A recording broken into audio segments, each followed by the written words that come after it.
poder de pensar corretamente. Portanto, se alguém está em Cristo, é nova criação. As coisas antigas já passaram, eis que surgiram coisas novas. 2 Coríntios, capítulo 5, versículo 17. Para viver uma vida nova, absurda, é preciso conhecer a falta de sentido dela. O tipo de homem descoberto pelos filósofos existencialistas vivem sem sentido. Tem dentro de si uma bomba relógio, que é a morte. É incapaz de solucionar esse problema. O homem sem Deus é um homem sem nenhuma esperança. Como o homem é um homem sem esperança, deve haver alguém que venha resgatá-lo. Caso contrário, não existe saída. Em Gênesis, capítulo 3, versículo 17 a 19, diz nitidamente como foi a vida de Adão, quando ele perdeu a esperança. E ao homem declarou o Senhor: visto que você deu ouvido à sua mulher e comeu do fruto da árvore, a qual eu lhe ordenara que não comesse, maldita é a terra por sua causa. No sofrimento você se alimentará dela todos os dias da sua vida. Ela lhe dará espinhos e ervas daninhas, e você terá que se alimentar das plantas do campo com o suor do teu rosto. Você comerá do seu pão até que volte à terra, visto que dela foi tirado, porque você é pó, e ao pó voltará.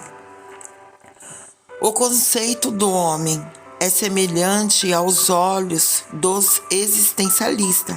Adão teve que defrontar-se com a sua realidade da nudez e da rejeição com a consequência do pecado.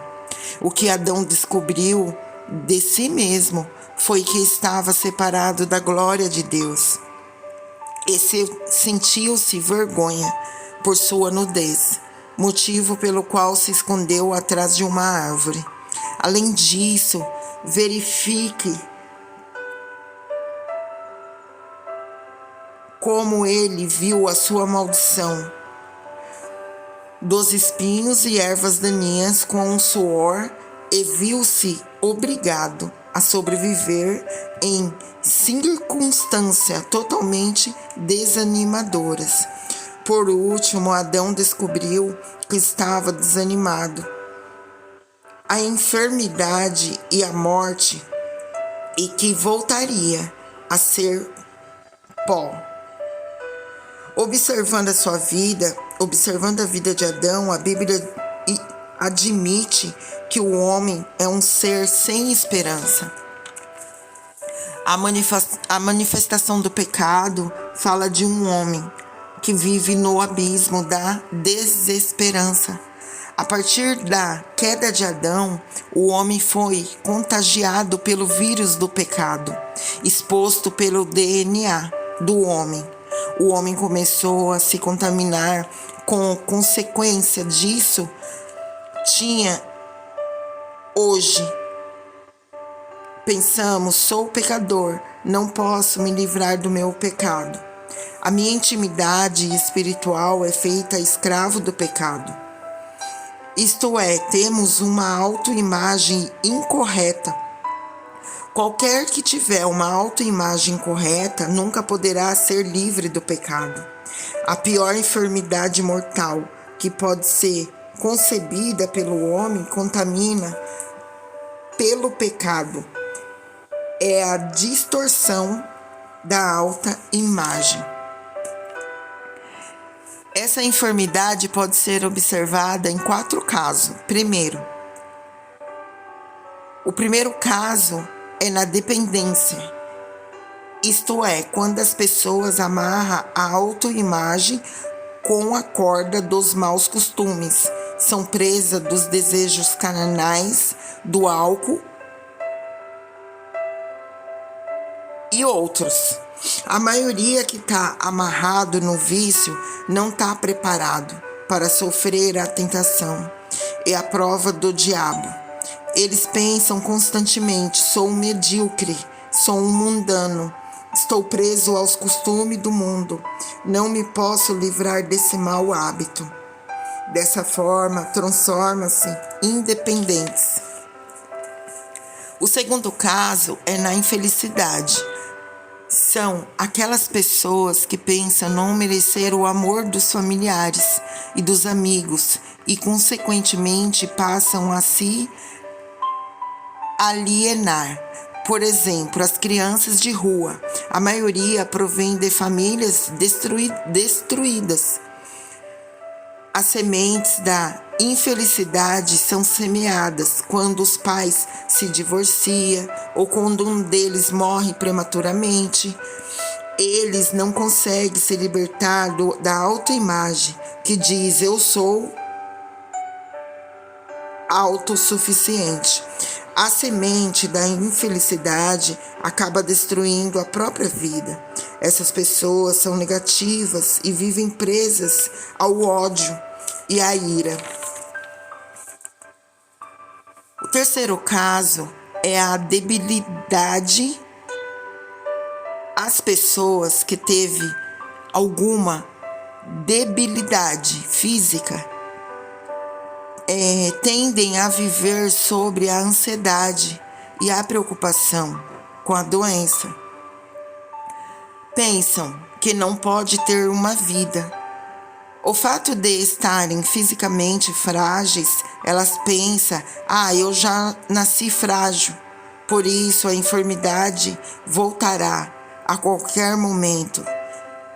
Se por causa da autoimagem doentia, perde a defesa mental e quando são pegas pela doença, perde o ânimo. Essa categoria de pessoa nunca poderá ficar livre da enfermidade. O quarto caso é no fracasso. Em relação a outros tipos de autoimagem, talvez seja esse o mais destrutivo. Ao ver a tua falta de capacidade de recursos, a pessoa pensa: sou desprezado, estou inserido na classe baixa, sou um lixo. Haja o que houver, vou acabar em fracasso, sou pobre. Essa categoria de imagem é destrutiva. Os países mais pobres são os que têm essa imagem. Jamais vamos deixar de ser pobre. Essa realidade se torna visível em países do sul, do oeste asiático, na África e na América do Sul. Esses países estão repletos de recursos naturais e, apesar das riquezas e das riquezas limitada possibilidade de progresso, continua sendo países pobres. O motivo é a mentalidade de fracasso. Os habitantes estão terminando o futuro de sua nação. Os habitantes eles acabam determinando o futuro da sua nação. A pior causa da morte de um homem não é o câncer, mas sim a perca da identidade. O desespero de ter perdido a si mesmo. Para o homem existem situações extremas, a ansiedade, a luta, a culpa e etc. Em sua existência consistem em admitir a frustração de tais situações externas. Para viver uma vida absurda é preciso saber a identidade que se tem. A mentalidade dos israelitas era semelhante a essa. Eles não puderam chegar à terra prometida, a terra dos sonhos, a terra de onde fluía leite e mel, apesar de tê-la à sua frente. Porque, embora tivessem tido experiência da salvação de Deus e da disciplina durante 40 anos no deserto, eles não puderam se desfazer da mentalidade de servidão que tinham no Egito, a fim de pensar como filhos de Deus. Essa mentalidade pobre torna-se visível no relato dos 12 espias. A Bíblia diz que, por ter observado a terra durante 40 dias, o relato apresentado por eles foi negativo. Eles espalharam entre eles, os israelitas, um relatório negativo acerca da terra. Disseram a terra para a qual fomos em missão de reconhecimento, ela devora os que nela vivem. Todos os que vivem são de grande estatura. Vimos também os gigantes, os descendentes de Enaque, diante de quem nós parecia gafanhotos. A nós e a eles, está em Números capítulo 13, versículo 32 e 33. A mentalidade de servidão os fez considerar-se pequenos e insignificantes, e não permitindo que visse a vontade do plano de Deus. Por isso, não vacilaram em afirmar diante deles que parecíamos gafanhotos.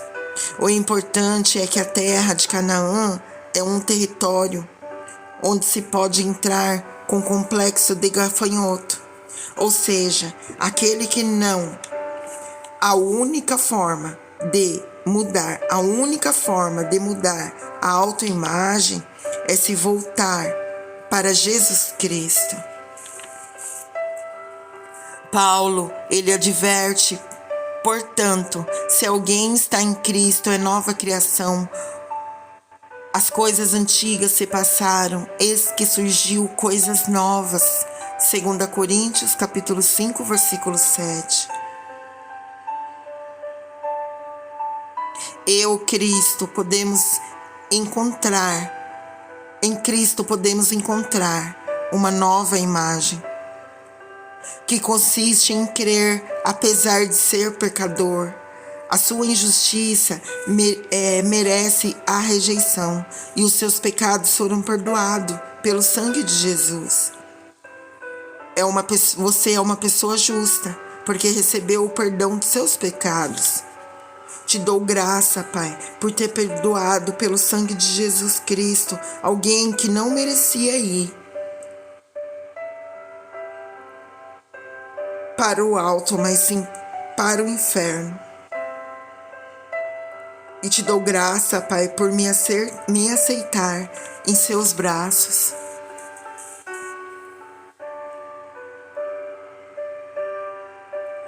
A mudança da alta imagem é uma nova criatura em Cristo.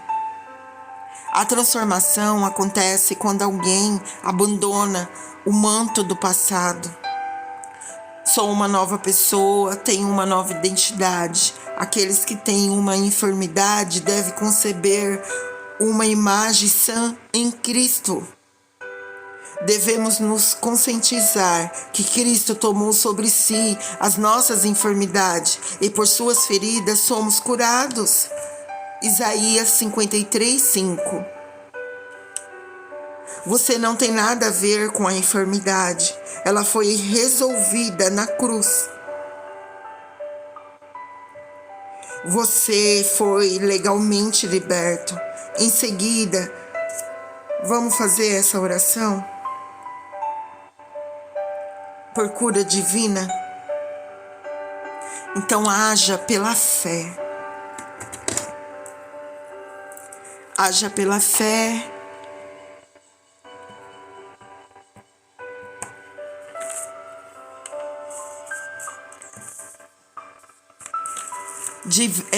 Devemos ter outra imagem, senão as nossas defesas se enfraquecem. Temos que ter autoimagem, assim poderemos vencer e superar a enfermidade. Em Mateus capítulo 8, versículo 17 diz: assim se cumpriu que fora dito pelo profeta Isaías. Ele tomou sobre si as nossas enfermidades e sobre si as nossas doenças. Devemos crer que todas as coisas velhas passaram e em Cristo tudo se fez novo. Cristo, ele carregou as nossas enfermidades e suportou as nossas dores. Precisamos ter a autoimagem de uma pessoa sã. Em 1 Pedro, capítulo 2, versículo 24, diz: ele mesmo levou em seu corpo nossos pecados sobre o madeiro, a fim de que morrêssemos para os pecados e vivêssemos para a justiça. Por suas feridas vocês foram curados. A nossa vida foi comprada e desenhada com sangue. Temos que ver a cruz, abraçar a cruz e aceitar a nova imagem que Deus nos deu. Quando a nossa maneira de ver a nós mesmos se alinhar com a perspectiva de Deus, com o amor de Deus, podemos descobrir a felicidade que tanto desejamos. Se tomarmos para nós a perspectiva de Deus, que nos vê e nos aceita como somos. Vamos orar? Pai, entro em sua santa presença nesse momento, para agradecer a Ti, Senhor, por essa palavra viva, Senhor.